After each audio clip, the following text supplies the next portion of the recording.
오늘은 로마서 11장 25절로 36절 말씀 가지고 열국의 긍휼로 이스라엘을 긍휼히 여기라, 이런 주제로 말씀을 나누겠습니다. 오늘 내용은 이제 첫 번째 11장이 시작된 내용은 엘리야 예언자가 그 호렙산에서 이세벨에게 쫓겨가서 드리는 기도죠. 나만 남았습니다, 이런 이제 기도를 드리죠. 그랬더니 응답이 오기를 바알에게 무릎 꿇지 아니한 7천을 남겨둔다. 그럼에도 불구하고 이스라엘에게 전한 복음이 그들의 눈과 귀를 그리고 마음을 어둡게 만들었습니다. 무감각하게 만들었다. 그 이제 원인에 대해서 그 왜 그랬느냐에 대해서 이제 지난 시간에는 참 올리브 나무의 그 가지가 이제 잘라지고 그 야생 감람나무, 야생 올리브 나무의 가지가 거기에 접붙여진 얘기를 했죠. 그래서 그러나 하나님께서는 그 잘라진 올리브 나무 가지도 다시 접붙일 수가 있다, 그런 내용으로 이제 끝이 났죠. 그 이제 올리브 나무 가지는 이스라엘을 얘기하는 것이고, 그 다음에 이제 야생 올리브 나무 가지는 열국 삶을 얘기하는 것이죠. 오늘은 이제 그 열국 삶이 긍휼로 구원을 받았어요. 하나님의 은혜와 긍휼로, 그 긍휼로 받은 긍휼로 이제 이스라엘을 긍휼히 여기는 역현상이 일어나고 있어요. 역현상이 일어났다. 그러니까 나중된 자가 먼저 되고 먼저 된 자가 나중되는 상황이 오늘 이제 하나님의 구원 계획이 비밀이다. 그래서 법이라는 건 순차적인 흐름에 의한 것을 말하는데, 그렇게 돼버렸을 때 저들이 이제 그 무감각해진, 소경되고 벙어리되고 마음으로 깨닫지 못하는 그런 상황이 되는 것은 자기들의 그 원인도 있겠지만 하나님께서 그렇게 또 만드셨다 그랬어요. 그래서 복음이 열국으로 퍼져가게 하고 그 열국 삶의 은혜와 긍휼로 다시 다섯째 날에 속한 이스라엘을 긍휼히 여기는, 다시 말해서 이제 긍휼히 여긴다는 얘기가 뭐냐면 복음을 선포한다는 얘기예요. 그래서 역현상이 일어나고 있다. 이게 이제 복음의 그 순환 과정이다 하는 것을, 그러니까 이거는 이제 일곱 날이라는 그 나라의 복음의 그 진행 사항으로는 한 존재에 관한 얘기고, 그 다음에 오늘 지금 얘기하고 있는 열국 삶이 구원을 받고 이 역현상, 다시 말해서 다섯째 날에 복음을 전하는 상황은 실제 현장 상황을 얘기하고 있다. 이렇게 구분해서 이해하시기 바랍니다. 첫 번째로 로마서 11장 25절 27절, 이스라엘의 무감각으로 열국 삶의 채움이 이스라엘까지 들어온다. 이 25절 상황, 우리 로마서 개역성경 펴놓고 이제 같이 보겠습니다. 먼저 첫 번째 25절. 왜냐하면 나는 내 자신 삶 곁에 신중한 삶이 있지 않게 하려고 형제 삶이여 이 비밀을, 그러니까 그 형제 삶의 이 비밀을 알지 못할 네 삶을 원치 않는다. 무감각이 이스라엘에게 부분부터 발생한 것이 열국 삶의 채움이 이스라엘까지 들어오기 때문이다. 이렇게 번역을 했는데 굉장히 복잡단안해. 그래서 이렇게밖에는 번역할 수가 없었어요. 그러면 이 부분 25절이 개역성경은 뭐라고 되어 있냐? 형제들아 너희가 스스로 지혜 있다 함을 면키 위하여 이 비밀을 너희가 모르기를 내가 원치 아니하노니 이 비밀은 이방인의 충만한 수가 들어오기까지 이스라엘이 더러는 완악하게 된 것이다. 이렇게 돼 있어요. 근데 그 지혜 있다 함을 면키 위하여, 지혜 있다 함을 면키 위하여 이 말이 없어요. 그 지혜라는 단어는 신중하다는 단어예요. 그러니까 나는 내 자신 삶 곁에 신중한 삶이 있지 않게 하려고, 그러니까 신중한 삶을 없애려고. 신중한 삶은 좋은 거예요. 근데 그것을 없애려고 형제 삶이요. 그래서 네 삶이라는 게 이제 형제 삶을 얘기하는, 이스라엘을 얘기하는 거예요. 고륙 지친 형제 삶이요. 이 비밀을 알지 못할 네 삶을, 네 삶이 알지 못하기를이 아니라 네 삶을 알지 못할 부정사예요. 네 삶을 목적격이에요. 원치 않는다. 네 삶을, 그러니까 아는 네 삶을 나는 원한다는 얘기예요. 이 비밀을 알 네 삶을 나는 원한다. 그러면 뭐가 버려져야 되느냐? 뭐가 없어져야 되느냐? 신중한 삶이 없어져야만이 이 비밀을 알게 되는 거예요. 그래서 이 신중한 다섯째 날의 신중함이 재고 돌다리도 두들기고 하는 이러한 그 신중함이 결국은 여섯째 날 그 보호화를 보고도 결행하지 못하는 거예요. 결단하지 못하는 거예요. 그 신중함을 얘기하는 거예요. 그러지 지혜라는 단어가 아니에요. 전혀 다른 단어입니다. 무감각이 이스라엘에게 부분부터 발생한 것이 열국 삶의 채움이, 그러니까 무감각이 이스라엘에게 부분부터 발생했는데 그것은 뭐 하기 위한 것이냐? 열국 삶의 그 채움이, 그 채움이라는 게 뭡니까? 율법의 채움이 사랑이라고 그랬죠. 율법의 채움이, 그러니까 채움의 완성이, 율법의 완성이 채움이라고 그랬어요. 그 채움은 뭐냐면 사랑이라는 말이에요. 그래서 이제 그 채움이라는 자체가 이제 블레로마 충만이라고도 하는 이제 구원 얻은 내용이죠. 그 채움이 이스라엘까지 들어오기 때문이다. 그 말은 무슨 말이냐면 채움이 채워지고 넘치면은 그게 흘러서 이스라엘로 역현상이, 역류현상이 일어난다.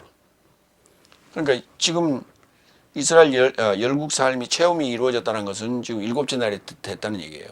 그 일곱째 날이 다시 복음을 어디에 선포해야 되느냐? 다섯째 날에 선포해야 된다.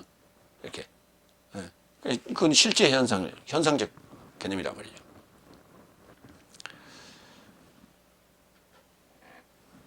그 25절은 이해가 됐죠. 그런데 이제 거기에 그 하반부를 보면 이렇게 돼 있어요. 이 비밀은 이방인의 충만한 수가 들어오기까지 이스라엘이 더러는 완악하게 된 것이다. 이스라엘이 더러 완악하게 된 게 아니라 저 부스러기 부분부터 이 무감각해진 거예요. 완악한 게 아니에요. 무감각해진 거예요. 감각이 떨어진 거예요. 굳어져 버리는 거예요. 우리 질병 중에 그런 게 있죠. 몸이 서서히 굳어져 가는 그런 그 질병이 있어요. 그러니까 감각이 떨어지는 거예요. 몸이 굳어지니까. 그러니까 이 정신 상태, 정신이 무감각해졌다니. 무감각해지기 때문에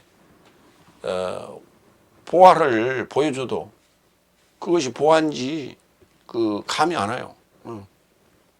와, 이 감각이 살아있을 때는 그걸 보면 그냥 갖고 싶고 저걸 어떻게 내 것으로 만들 것인가. 그리고 밤잠을 못 자고 연구하고 찾고 해야 되는데 아주 무감각해요. 감각이 없어요. 그렇게 된 것은 역으로 아까 질투하게 만들었다고 그랬잖아요. 하나님께 질투하게 만든 것이다. 그러니까 지금 그 나중에 해당되는 열국삼, 그러니까 죄인들이다. 이렇게 그 상대도 안 했던 다섯째 날의 어떤 그 고결함에 반한 그 불순종의 자식들이 아니 어느 날 갑자기 성경을 깨달았다고 덤벼든단 말이죠. 그러니까 그때부터 이제 연륜을 따지고 너 뭐 모태 신앙이냐 아니냐 어느 교파냐 이거 따지고 들어간다. 그게 뭐냐면 신중함이에요. 그게. 그러니까 옳고 그름을 따지는 게 아니라 절차와 그다음에 과정, 그다음에 어느 교파에 속했느냐, 어느 조직이냐 이런 걸 따진다. 이게 신중함이에요. 그래서 그 신중함을 우리가 잃었을 때, 버렸을 때 이 비밀을 알게 된다. 로마서 11장 23절 24절하고 연관이 되는 얘기니까요. 먼저 읽겠습니다. 그래서 저 사람도 불신에 직접 머물러 있지 않는다면 접목될 것이다. 지금 참 올리브 나무에 잘려진 가지들을 얘기하는 거예요. 왜냐하면 하나님께서는 저 삶을 다시 접목하실 능력이 있다. 왜냐하면 네가 본성을 따르는 야생 올리브 나무에서 찍힌 바 되었고 참 좋은 올리브 나무에 이르고자 본성 곁에 접목했거든. 본성을 따르는 이 삶은 자기 올리브 나무에 얼마나 더 접목되겠는가. 그런데 단서가 붙었는데 불신에 직접 머물러 있지 않는다면이라는 전제가 붙어 있어요.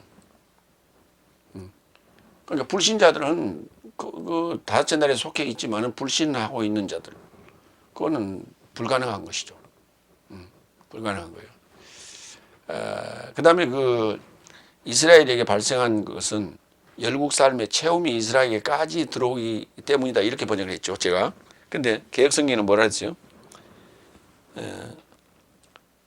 이방인의 충만한 수가 들어오기까지. 어디로 들어옵니까? 이방인의 충만한 수가 어디로 들어와요?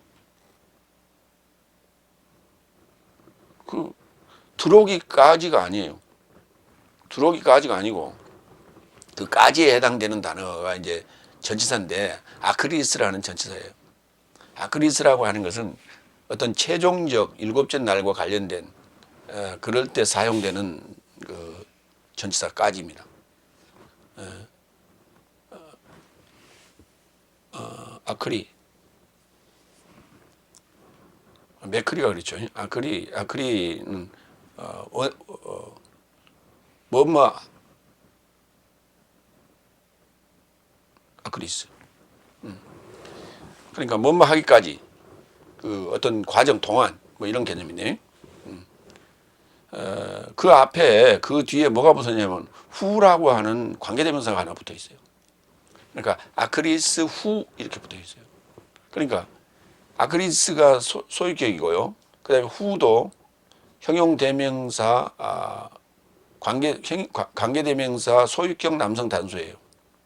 그러니까 요 지금 25절 내에 안에 남성 단수에 해당되는 그것을 지금 관계하고 있는 관계대명사예요.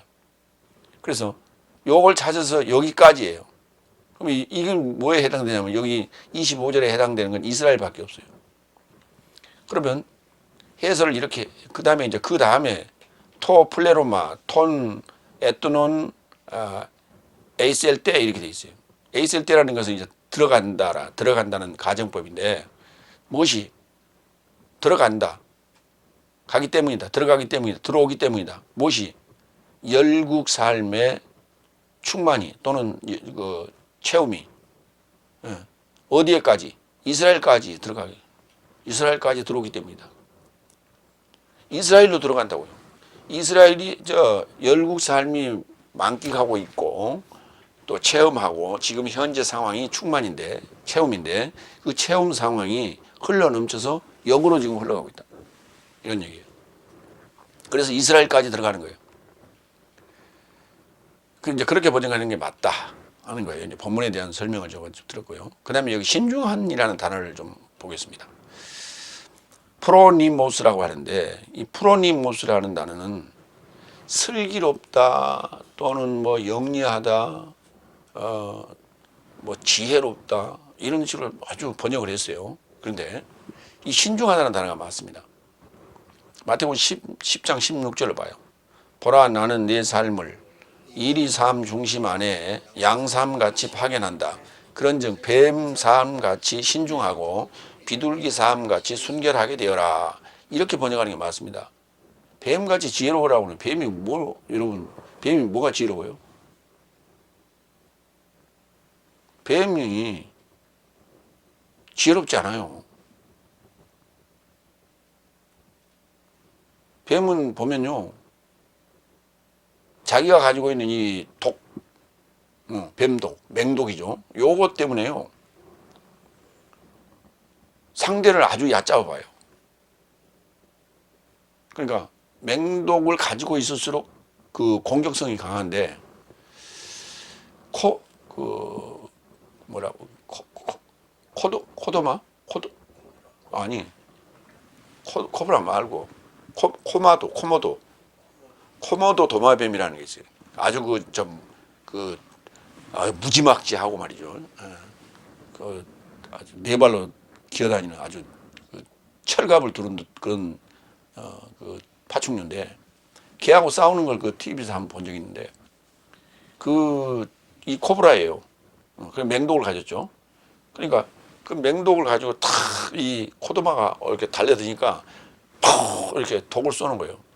근데 코모도 이 도마뱀은 독이 있다고 하면 순간적으로 눈을 탁 이렇게 순간적으로 이렇게 가리는 그게 있어요.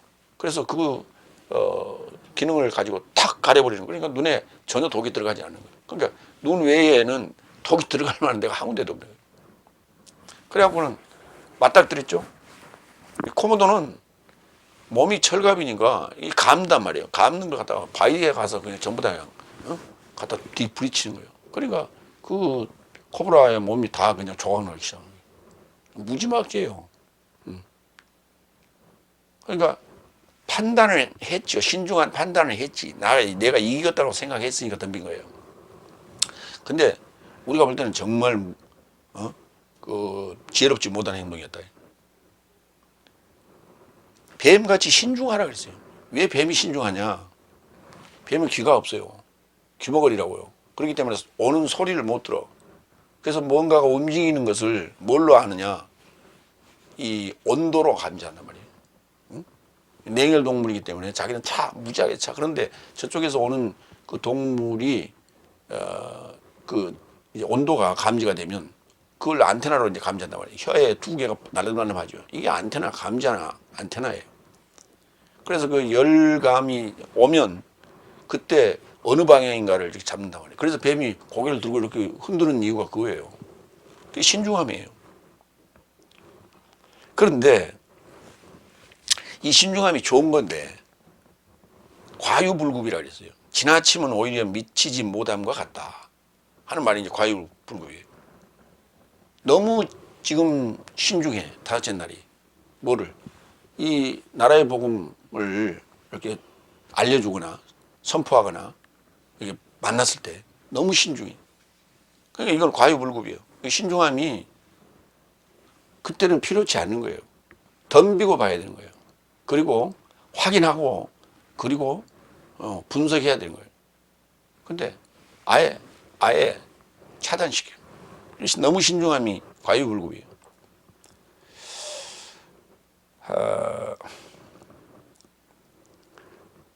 여기 무감각에 대해서도 좀 보겠습니다. 이스라엘의 무감각이라고 하는 포로시스라는 것은 완악함이나 완고함 이런 걸로 번역을 했는데, 이게 지금 무감각으로 번역한 이유가 뭐냐면 포로라는 단어가 있어요. 포로, 굳어지다예요. 이 단어가 굳게 하다 또는 굳어지다예요. 그럼 완고함이나 완악함은 굳어지는 건 아니에요. 그거는 어떤 완고함이나 완고함이나 완악함은 고집스러운 것이지. 그게 굳어지는 건 아니에요. 그래서 굳어진다는 것은 무감각이에요. 감각이 서서히 없어지는 거예요. 그래서 이스라엘의 무감각은 신중에 신중을 기하는 두려움과 지나친 염려 때문에 보석을 발견하고도 결단하지 못하는 이스라엘, 그 다섯째 날의 사고방식을 말합니다. 무감각의 상황 하에 열국 삶은 참 좋은 올리브나무에 접목되어 채워지고 그 채워짐이 다섯째 날을 향하여 들어오고 있어야 한다. 들어가야 한다. 먼저 된 자가 나중되고 나중된 자가 먼저 되어 되갚는 역류 현상을 얘기한다. 복음의 역류 현상을 지금 얘기하는데 그것이 바로 지금 이스라엘을 구원하고자 하는 하나님의 언약이 성취되는 될 것이에요. 그러니까 이제 이걸 쓴 자가 누구예요? 파울로스 아니에요. 파울로스가 지금 이스라엘 족속인데 열국에 지금 이 사도가 돼가지고 복음을 전하고 있는데 뭐가 염려가 되냐? 자기 골육 지친이 염려되는 거예요. 그럼 자기 골육 지친이 어떻게 하나님이 구원 계획을 갖고 있나를 지금 11장에 쓰고 있는 거예요. 이게. 그럼 8장까지는 뭘 썼어요? 일곱째 날에 관한 일곱째 날 속에서 죄와 사망의 법에서 생명의 성령의 법이 나를 구원해내는 그 일곱째 날의 순서 순리적인 얘기를 쭉 했던 거예요. 그럼 다섯째 날에 속한 실제 이스라엘 골육 지치는 어떻게 하라는 얘기냐? 이 얘기는 이제 대두가 되죠. 문제가 제기가 되는 거 아니에요. 그 문제가 대두가 되니까 11장을 쓴 거예요. 이제 바로 열국 삶이 구원 얻은 삶의 그 체험이 충만히 넘쳐서 이스라엘로 들어간다. 이런 얘기를 지금 하고 있는 거예요. 두 번째, 26절, 27절. 이처럼 모든 이스라엘도 구원받을 것이다. 기록된 바와 같으니 구출하는 자가 시온에서 도착하여 야곱으로부터 불경건한 삶을 되돌릴 것이다. 내가 저 삶의 죄 삶을 치우는 동안 저 삶에게도 내 곁에 언약이 이것이다. 이제 인용구예요. 다섯째 날 이스라엘이 구원받은 방식은 구출하는 자가 시온에서 나와서 도착하여 야곱으로부터 불경건한 삶을 되돌리는 방식으로 제 삶을 치우겠다는 언약이죠. 그 언약인데 그 언약이 바로 이게 역류의 비밀이에요. 역류 현상, 역류의 복음, 역류의 복음의 비밀. 그럼 이제 구약에 그래서 언급한 그 언약의 내용을 좀 볼까요? 시편 14편 7절. 이스라엘의 구원이 시온에서 나오기를 원하도다. 여호와께서 그 백성의 포로된 것을 돌이키실 때에 야곱이 즐거워하고 이스라엘이 기뻐하리로다. 자, 이렇게 이제 써놔서 여섯째 날 예수님이 오셨단 말이에요. 그래서 이스라엘 야곱을 구원하려 했는데 그들은 돌이키지 않았거든요. 이제 그 내용이 복음서에 있거든요. 그걸 이제 알고 있기 때문에 지금 로마서 11장에 와서 이 설명을 하는 거예요. 그들의 이 시편 14편 7절에 언급된 이 언약은 다시 일곱째 날이 된 열국 삶으로부터 흘러들어간다. 이사야서 59장 20절. 여호와께서 가라사대 구속자가 시온에 임하여 야곱 중에 죄과를 떠나는 자에게 임하리라. 같은 내용이죠. 비슷한 내용이죠. 에레미야서 31장 31절 33절. 나 여호와가 말하노라. 보라 날이 이르리니 내가 이스라엘 집과 유다 집에 새 언약을 세우리니 나 여호와가 말하노라. 이 언약은 내가 그들의 열조의 손을 잡고 애굽 땅에서 인도하여 내던 날에 세운 것과 같지 아니할 것은 내가 그들의 남편이 되었어도 그들이 내 언약을 파하였음이니라. 나 여호와가 말하노라. 그러나 그날 후에 내가 이스라엘 집과 세울 언약은 이러하니 내가 나의 법을 그들 속에 두며 그 마음에 기록하여 나는 그들의 하나님이 되고 그들은 내 백성이 될 것이다. 이것도 마찬가지요. 실제 다섯째 날에 속한 이스라엘을 구원하는 그들이 구원받은 수가 너무 적다 이 말이에요. 그리고 그들을 어떻게 구원할 것이다라고 하는 그런 내용의 언급을 사실 사도들이 12사도들이 한 내용을 보면 거의 미약해요. 이제 언급이 될 겁니다. 베드로 사도가 이제 그 소아시아 북부에 있는 디아스포라들을 향해서 한 얘기 중에 일부 좀 나와요.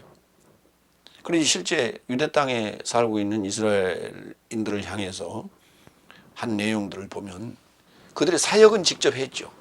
그래서 그 사역이 굉장히 어려운 사역이에요. 열국 삶에게 복음을 증언하는 것도 어려운 사역이지만 다섯째 날에게 그 나중된 삶이 다시 복음을 전하는 게 상당히 어려운 얘기예요. 그러니까 12사도가 굉장히 12명이나 되지만 곤욕을 치른 거예요. 그래서 그들이 복음 사역을 하는 것을 바울 사도가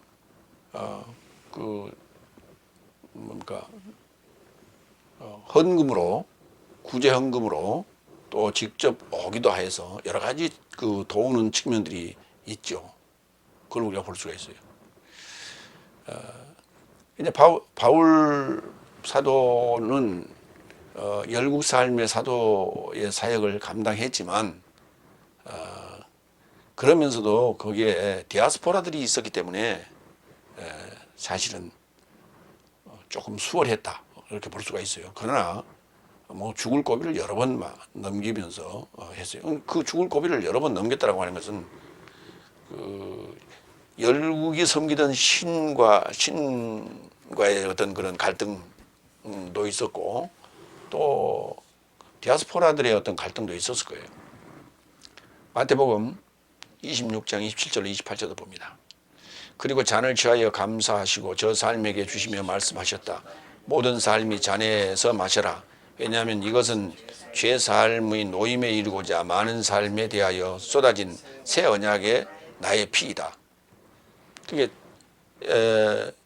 시온에서 나서 도착하여 야곱으로부터 불경하는 삶을 되돌리는 방식으로 죄 삶을 치우는 방법. 죄 삶을 치우겠다는 언약. 제 삶을 치우겠다는 언약. 이게 이제 28절에 마태복음 26장 28절에 왜냐하면 이것은 죄 삶의 노임에 이르고자 많은 삶에 대하여 쏟아진 새 언약의 나의 피이다. 그럼 예수님이 죄의 삶을 어떻게 치웠는가? 십자가에서 치웠어요. 피 흘림으로 치웠어요. 그것을 여섯째 날에 이제 실제 일대 이제 그 사도들을 만들어내죠. 그 사도들 일대 사도들을 만들어내며 그리고 이제 하늘로 가시고 그러고 나서 이제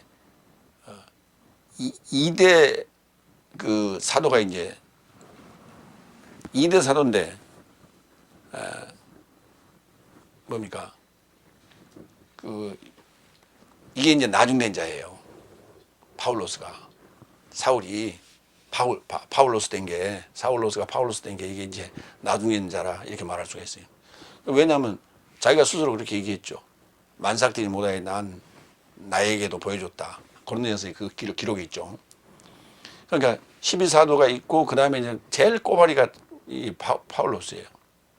근데 파울로스가 예수님을 직접 만나지도 않았는데 수행하지도 않았었는데 그 깨달은 내용을 보면 이 12사도가 깜짝 놀란 거예요. 탐복할 정도가 되는 거예요. 그러니까 그것부터가 지금 실제 예수님의 직접 수행자였던 12사도도 결국은 파울로스에게 놀란 거예요. 예. 그래서 지금 충만이 그 플레로마가 지금 12사도들에게도 영향을 미친 거예요.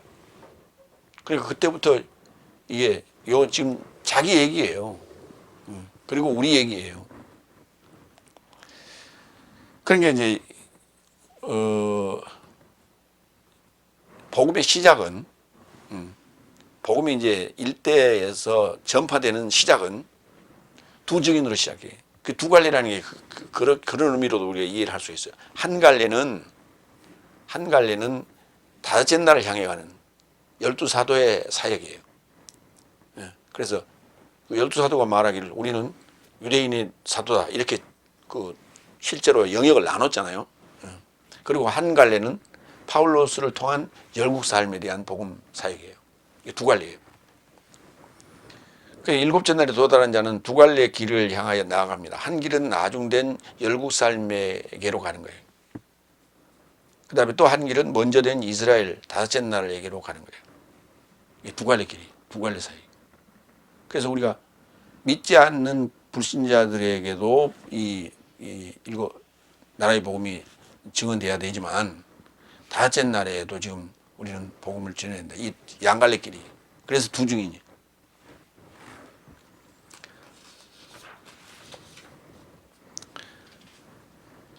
언약에 대해서 좀 볼까요? 마태복음 19장 28절로 30절. 그러자 예수께서 저 삶에게 언급하셨다. 진실로 네 삶에게 말한다. 거듭남 안에서 나와 동행하는 삶은 사람의 아들이 그의 영광의 보좌에 접하여 앉았을 때에 네 삶도 이스라엘 12지파 삶을 판결하는 12보좌 삶에 접해 있을 것이다. 그리고 내 이름 때문에 집 삶이나 형제 삶이나 부모나 아내나 자식 삶이나 밭을 낳아준 자 모두는 100배 삶을 취할 것이며 내세적 생명을 상속할 것이다. 그래서 첫째 삶이 최후 삶으로, 최후 삶이 첫째 삶으로 많을 것이다. 네, 많아. 이제 그 얘기예요. 이게 뭐 처음 된 자가 나중 되고 나중 된 자가 처음 된다. 그런 얘기예요. 그런데 어디에서 이스라엘의 12지파 삶을 판결하는 12보좌 삶에 접해 앉을 것이다. 12보좌 삶에 접해 앉을 것이다. 누가? 12보좌, 12제자들이 그 말이에요. 12제자들이. 그러니까 그 12제자들이 할 일이 뭐예요? 나중된 자들이란 말이에요. 그러니까 그 지금 서기관 바리새인 유대인들을 향해서 이제 첫째 삶에게 복음을 전해야 된다 그런 얘기예요. 이것이 새 언약이에요. 이게.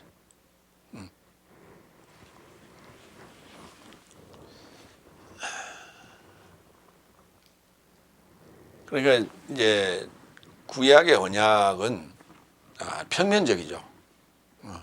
평면적인데 실제 그 지금 아브라함, 이삭, 야곱에게 하신 그 언약이 이스라엘 백성에게 몇 프로 정도 적용되느냐? 아주 미미하죠.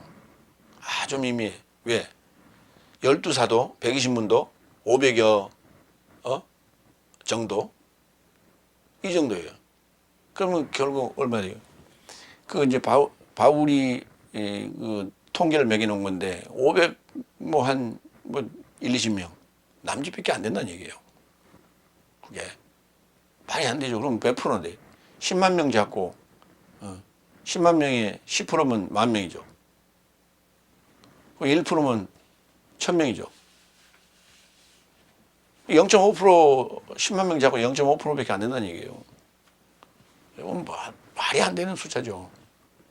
근데 10만 명 정도를 가지고 하늘의 별같이 바다의 모래같이 이렇게 말할 수 없어요. 그거는 10만 명은 헤아릴 수 있는 충분한 숫자고 뭐 억도 지금 세계 인구가 3억이라 하기도 하고 75억이라 하는데 그것도 헤아릴 수 있는 숫자란 말이에요. 근데 헤아릴 수 없는 숫자가 있다고.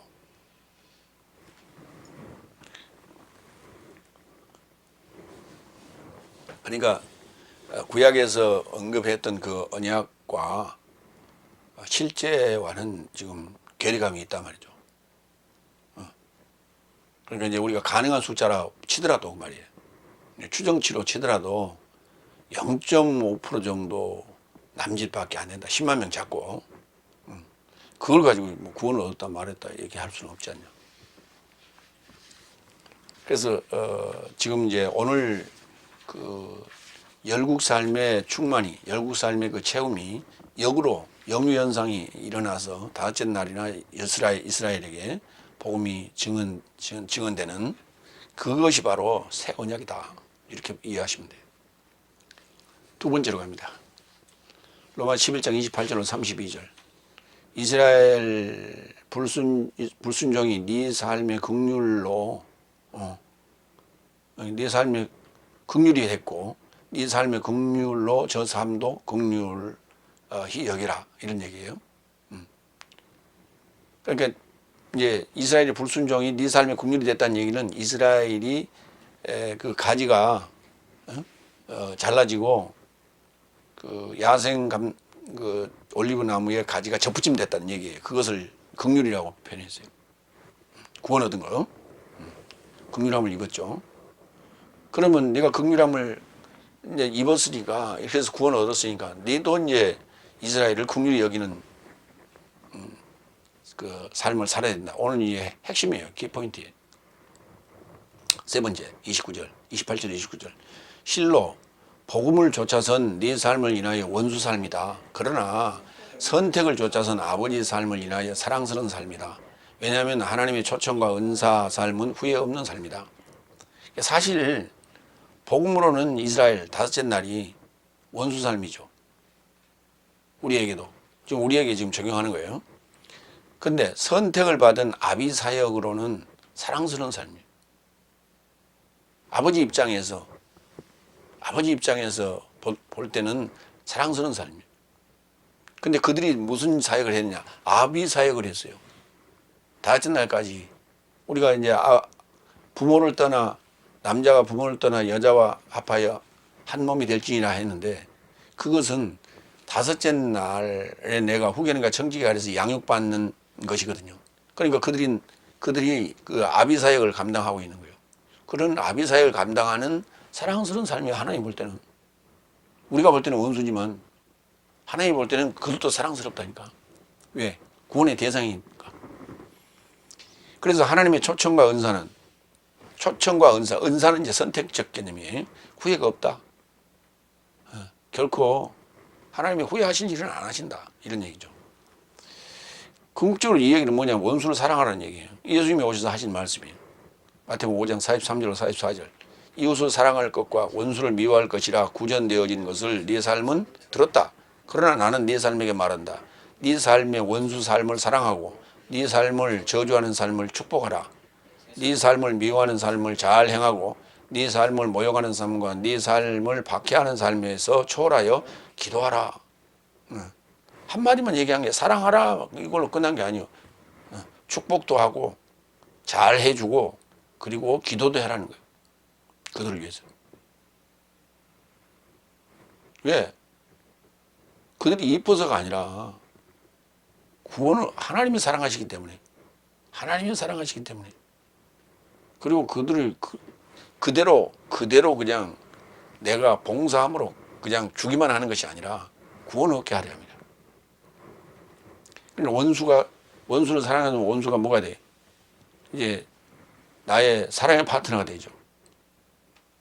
사랑의 파트너가 돼. 그 사랑하는 자는 남편이 되고요. 사랑받는 자는 아내가 되는 거예요. 그래서 원수가 아내가 되는 거예요. 그래서 그게 어떻게 참 놀라운 비결인데, 이 복음을 모르는 어떤 그 노인 부부에게 물어봤어요. 할머니한테 물어봤어. 남편 그 두 자로 얘기하면 뭡니까? 그랬더니 원수. 그러더니 네 자로 얘기하면 뭐냐니까 평생 왼수 그랬다니까. 참 희한하잖아요. 아직 지금 복음을 몰라서 그런 거예요. 근데 어쨌든 원수는 원수예요. 그 부부 관계가 원래는 원수였다는 거예요. 그러니까 원수들의 만남이에요. 부부는. 그래서 복음으로 하나 되지 않으면 그 원수는 계속 가는 거예요. 응응 싸워 맨날. 베드로후서 1장 5절로 11절도 보겠습니다. 초청과 선택에 관련된 얘기를 좀 보겠어요. 이에 동등하게 네 삶은 모든 속도를 적절히 활용하여 네 삶의 믿음 안에 덕을 덕 안에 지식을 지식 안에 절제를 절제 안에 인내를 인내 안에 경건을 경건에 형제 우애를 형제 우애 안에 사랑을 접하여 공급하라. 이거 속도를 잘 조절해서 살아요. 확 했다가 말았다 확 했다가 말았다 그렇게 하지 말고. 왜냐하면 이런 삶이 네 삶으로 시작하여 많아지게 하였으니 내 삶의 주 그리스도스 예수스의 인식에 이르고자 게으르지 않고 열매 없지도 않는 삶을 그가 임명하셨다. 결국은 열매 맺자는 거예요. 왜냐하면 이런 삶이 곁에 없는 자에겐 멀리 보지 못하는 소경이요 그의 옛 죄의 삶에 정결함에서 건망증을 취한 것이다. 그러니까 소경 이거 안 하면 소경이고 건망증 환자라는 얘기예요. 이로써 형제의 삶이여 네 삶의 초청과 택하심을 견고히 행하도록 더욱 속도를 내라. 왜냐하면 네 삶이 이런 삶을 행하면 언제든지 결단코 실수하지 않는다. 왜냐하면 이같이 내 삶의 주와 그리스도스 예수스 구주의 내세적 나라에 이르는 접근 방법을 네 삶에게 풍성하게 접하여 공급될 것이다. 그러니까 계속 복음 사역을 진행하다 보면 여러 가지 좋은 방법들이 너에게 주어질 것이다. 알려줄 것이다. 이런 얘기예요. 그래서 초청과 선택. 우리는 초청하고 하나님 선택하시고, 우리는 사역하고 하나님 선택하시고. 그래서 그 하나님의 초청과 은사는 결국 후회가 없다. 그래서 이제 초청은 초청이고 은사에 대한 것은 선택에 관련된 것이다. 이렇게 이해하시면 돼요. 네 번째, 30절 32절. 왜냐하면 네 삶도 예전에 하나님에게 불순종했으나 이제는 네 삶이 이스라엘 삶의 불순종으로 긍휼히 여겨짐과 같다. 이같이 이 삶이 이제는 불순종이 했으니 네 긍휼로 저 삶도 긍휼히 여겨지려 함이라. 왜냐하면 하나님께서 모든 삶을 불순종에 이르고자 가두었으니 이는 모든 삶을 긍휼히 여기려 함이라. 그러니까 불순종하게 하는 이 불순종이라는 단어가 이게 어떤 의미냐면 설득되지 않는 거예요. 설득을 당하지 않는 거예요. 설득을 받지 않는 거예요. 그러니까 이제 불순종, 이제 그 열국 삶은 원래 불순종의 그 자식들이죠. 그 불순종에서 긍휼을 입었으니까 이 긍휼로 가지고 이스라엘을 긍휼히 여기라는 거예요. 이게 영유 현상이라고 그랬죠. 긍휼에 관련된 얘기예요. 에레미야 30장 17절로 18절. 나 여호와가 말하노라 그들이 쫓겨난 자라 하며 찾는 이가 없는 시온이라 한즉 내가 너를 치료하여 내 상처를 낫게 하리라. 어디에서? 시온에서. 나 여호와가 말하노라 보라 내가 포로된 야곱의 장막들을 돌이키고 그 거하는 곳들을 긍휼히 여길 것이라. 그 성읍은 자기 산에 중건될 것이요 그 궁궐은 본래대로 거하는 곳이 될 것이며 이랬죠. 근데 아직도 지금 예루살렘 그 성은 유대인들 게 아니에요. 이스라엘이 지금 그 중동 땅에 이스라엘이라는 나라를 재건을 했지만 아니에요. 예. 지금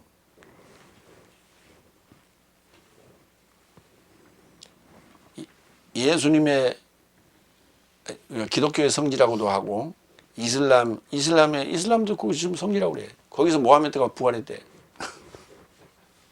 천주교의 성지라고도 하고 유대교의 성지라고도 하고 완전히 회복이 안 된 거예요. 그러니까 보이는 그것이 본래대로 회복되기 위하여 저희들이 노력을 했지만 그게 지금 영원한 거거든. 그러니까 그걸 얘기하는 게 아니에요. 긍휼의 언약을 얘기하는 것이지. 긍휼히 여길 것이다 하는데 그러니까 긍휼히 여기는 그것을 지금 로마서 11장 30절로 32절에 언급하고 있다고. 누가? 열국 삶이 긍휼히 여김을 받고 그들이 다시 이스라엘을 긍휼히 여길 것이라고. 야곱을 긍휼히 여길 것이라고. 그래서 뭐 장막을 돌이키고 거하는 곳들을 긍휼히 여길. 이제 그런 보이는 현상 3차원의 세계적 표현으로 그걸 회복할 것을 얘기해 놨어요. 그러나 그 보이는 3차원의 세계를 회복한다는 얘기가 아니라 4차원적 회복을 얘기하는 거예요. 디모데전서 1장 15절로 16절. 그리스도스 예수께서 죄인을 구원하시려고 세상에 오셨다 하는 이 말씀은 믿음직하며 모두가 받아들이기에 합당하다. 나는 죄진 사람 중에 첫째요. 그래서 이를 인하여 내가 긍휼을 입었으니 이는 예수 그리스도께서 그와 연하여 영원한 생명에 이르고자 믿기로 의도된 삶의 본을 향하여 모든 오래 참음으로 내 안에서 보여주시려 했습니다. 여기 이 대상은 누구예요? 바울로스죠. 그러니까 나는 죄진 삶 중에 첫째라고, 괴수라고 그냥 그렇게 표현했죠. 그래서 내가 긍휼을 입었어요.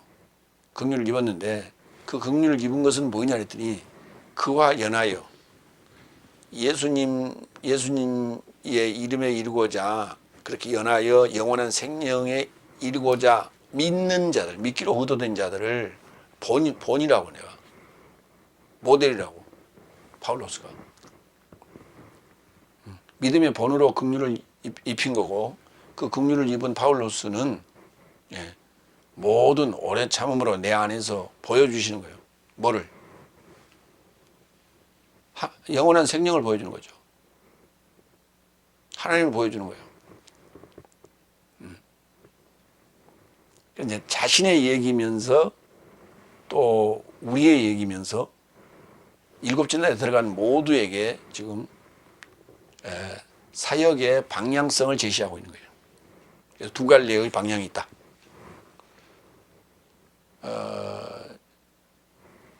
베드로전서 2장 9절로 10절을 보면 소아시아에 흩어져 있는 저 북부 쪽에 흩어져 있는 특히 디아스포라들을 향해서 지금 베드로전서가 또는 베드로후서가 쓰인 거거든요. 그러나 네 삶은 택한 족속이요 왕다운 제사장이요 거룩한 일국이요 수행에 이르는 백성임은 어떻게 하든 네 삶을 어둠에서 초청하여 그 놀라운 빛에 이르게 하신 자의 덕행을 네 삶이 발표하게 하려는 것이니 네 삶이 예전에는 백성이 아니었으나 지금은 하나님의 백성이요 긍휼히 여김을 받지 못한 삶이었으나 지금은 긍휼히 여김을 받은 삶이다. 디아스포라들은 원래 하나님의 백성으로 초청된 자들이죠. 초청된 자들이에요. 그럼에도 불구하고 그들이 이제 이 나라의 복음을 받음으로 말미암아 이렇게 됐다 이렇게 얘기하는 거예요. 택한 족속이고 왕다운 제사장이고 거룩한 열국이고 수행에 이르는 백성이 됐다. 그래서 어둠에서 놀라운 빛에 들어갔다 이렇게 말하는 거예요.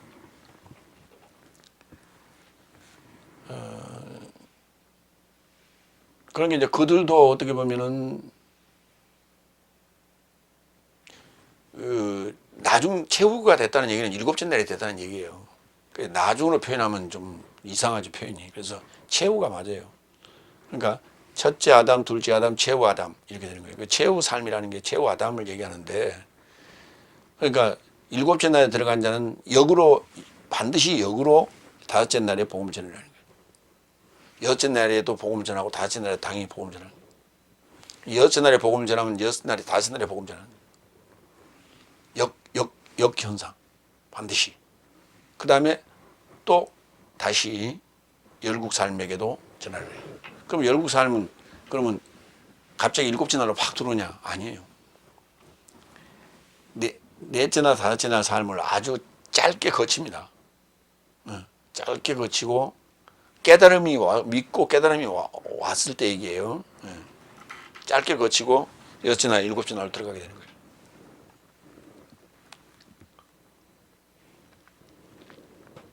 왜냐? 나라의 복음을 먼저 맛봤잖아요. 열국 삶은.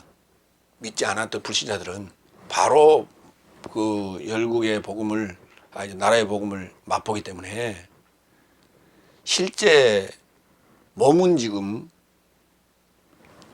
넷째 날이나 셋째 날이나 다섯째 날에 속해 있지만 생각은, 머리는 지금 벌써 여섯째 날에 와 있잖아요.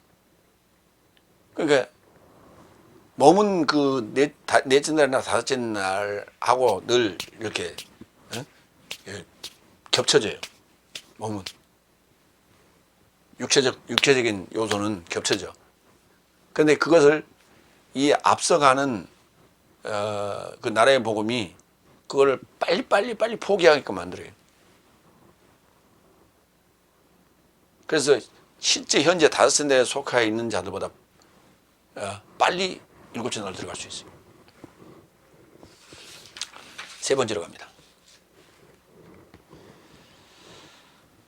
로마서 11장 33절 36절 모든 삶이 그에게서 나고 그로 인해 넷의 삶으로 그에 이른다. 그러니까 그 유대인이나 헬라인이나 수구디아인이나 야만인이나 모두가 다 차이가 없다 이 얘기예요. 이 얘기를 하자는 거예요. 로마서에서 했던 얘기입니다. 다섯 번째 33절 오 하나님의 지식과 지혜와 부유의 기품이여 그의 판결은 측량할 수 없는 삶 같고 그의 길은 추적할 수 없는 산 같다. 그러니까 측량할 수도 없고 추적할 수도 없는 삶이니까 신묘막측하다 그래. 신묘막측. 그러니까 신비스럽고 묘하고 기이하고 그 다음에 막 없다. 측량할 수가 없다. 막측. 그러니까 그의 판결은 측량 불가. 그의 길은 추적 불가. 이제 이 내용을 욥이 간증을 합니다. 욥기서 5장 9절 봅니다. 하나님은 크고 측량할 수 없는 일을 행하시며 기이한 일을 셀 수 없이 행하시나니. 욥기서 11장 7절로 9절. 네가 하나님의 오묘를 어찌 능히 측량하며 전능자를 어찌 능히 온전히 알겠느냐. 하늘보다 높으시니 네가 어찌 하겠으며 음부보다 깊으시니 네가 어찌 알겠느냐. 그 도량은 땅보다 크고 바다보다 넓으니라. 이렇게 얘기합니다. 그래서 감히 측량할 수 없어요. 우리가 신묘막측하기 때문에. 근데 우리에게 측량할 수 있는 범위를 줬어요. 그 뭐냐면 오순절 성령을 부어주시면 가능해요. 그래서 허락하는 한도 안에서 측량 가능합니다. 추적 가능합니다.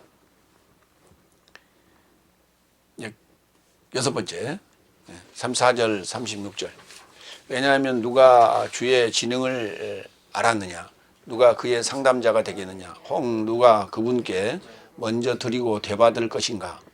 이는 모든 삶이 그에게서 났고 그로 인하고 그에게 이루고자 함이니 내세 삶에 이르는 그에게 영광이기 때문이다. 아멘.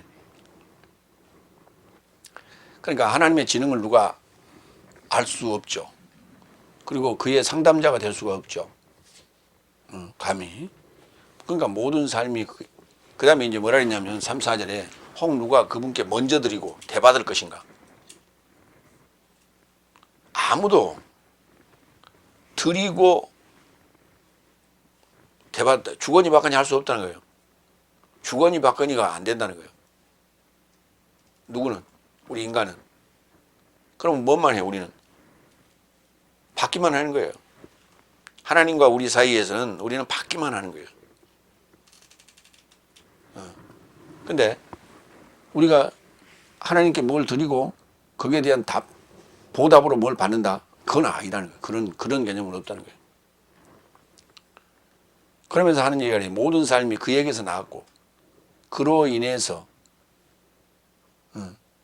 그에게 이르고 그로 인해서라는 것은 주님이 오셔서 사역하시고 공생에 사역하시고 십자가에서 죽으시고 부활하심으로 말미암아 그에 이르고. 그러니까 하나님께서 우리는 낳았고 하나님이 오셔서 우리에게 복음을 증언하시고 십자가에 죽으시고 부활하시고 그래서 하나님에게 이루고자 우리가 돌아가는 거예요. 다시. 그러니까 난 곳으로 다시 돌아가는데 그게 하나님이에요. 그래서 하나님이 되는 거예요. 하나님 되는데 내세 삶에 이르렀다 이렇게 표현하는 거예요. 내세 삶에 이르렀다. 이것이 하나님의 영광이에요. 이게 하나님의 영광. 그 내세 삶에 이른 걸 하나님의 영광 또는 하나님의 영광의 보좌 이렇게 얘기해요. 자 그러면 아까 도저히 우리가 측량할 수도 없고 우리가 추적할 수도 없다고 그랬는데 고린도전서 2장 13절로 16절을 봐요. 내 삶도 하나님의 지혜의 말로 가르친 삶 안에서 아니라 성령이 가르친 삶 안에서 이런 삶을 선포하고 있으니, 그러니까 인간의 지혜로 한 게 아니라 성령이 가르치신 그 지혜로 한다. 선포하고 있다. 영적인 삶으로 영적인 삶을 분별한다. 육적인 사람은 하나님의 영의 삶을 영접하지 않았으니 저 삶에게 미련합니다. 그는 영적으로 판단받는다는 것을 알미 불가능하다. 영적인 자는 모든 삶을 판단하나 자기는 아무에게도 판단받지 않는다. 누가 주의 지능을 알아서 주를 논증하겠느냐. 그러나 그것까지도 이제 그 16절 같은 경우에 전반부 누가 주의 지능을 알아서 주를 논증하겠느냐. 이게 이제 주님과 상담할 자가 누가 있냐 그 말이에요. 그러나 내 삶은 그리스도의 지능을 가졌다. 파울로스가 하는 얘기예요. 오순절 성령을 받은 자는 그리스도의 지능을 가진 거예요. 그럼 그리스도스의 지능을 가졌으니까 뭐해요? 영적인 사람이란 말이에요.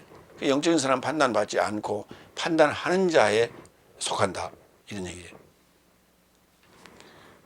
그러니까 우리가 신묘막측한 하나님 화가 되는 거예요. 우리가 하나님 화가 돼. 그걸 이제 그리스도스의 지능을 가졌다, 이렇게 표현하는 거예요. 이게 뭐냐면 구원이에요. 이게 구원이요. 그러니까 그 구원, 그 신묘막측은 측량할 수 없고 추적할 수 없는 상황이니까 늘 뭐예요? 신중하죠. 신중해. 히브리서 1장 7절로 8절. 그리고 실로 사자 삶을 향하여 말씀하시되 그는 그의 사자 삶을 영으로 그의 공복 삶을 불꽃으로 만드셨다. 그러나 아들을 향하여 말씀하시되 현세 삶에 속한 내세 삶에 이르는 당신의 보좌요 하나님이라. 당신의 나라의 지팡이인 정직의 지팡이다. 자, 아들이 사람이죠. 예, 사람인 아들에 대해서 말씀하시기를 뭐라 했냐면 내세 삶에 이르는 당신의 보좌요 그랬어요. 하나님의 보좌라니까. 하나님이 그 안에 계시에요. 아들 삶 안에 계시에요. 그런데 그걸 뭐라고 부르냐면 다시 하나님이라고 불렀어요. 그러니까 하나님이 인간의 모습으로 나타나신 거예요.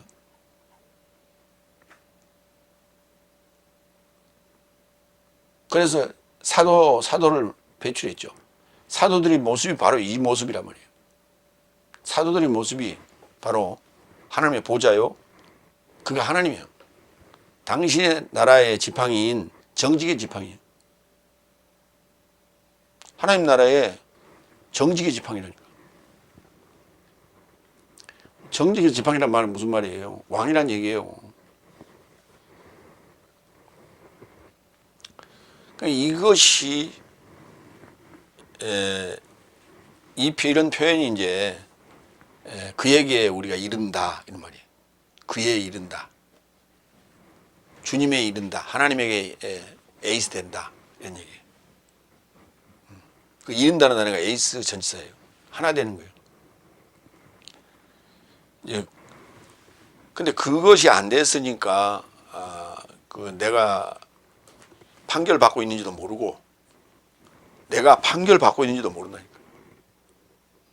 그러면서 함부로 얘기하고 판단하고 정죄하고 그 다음에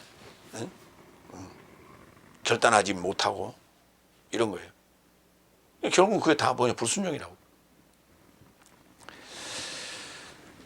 그 불순종 가운데서 이제 설득되어지면 이제 하나님의 사람이 되는 거예요. 하나님의 아들이 되는 거예요. 하나님의 보좌가 되는 거예요. 하나님이 되는 거예요.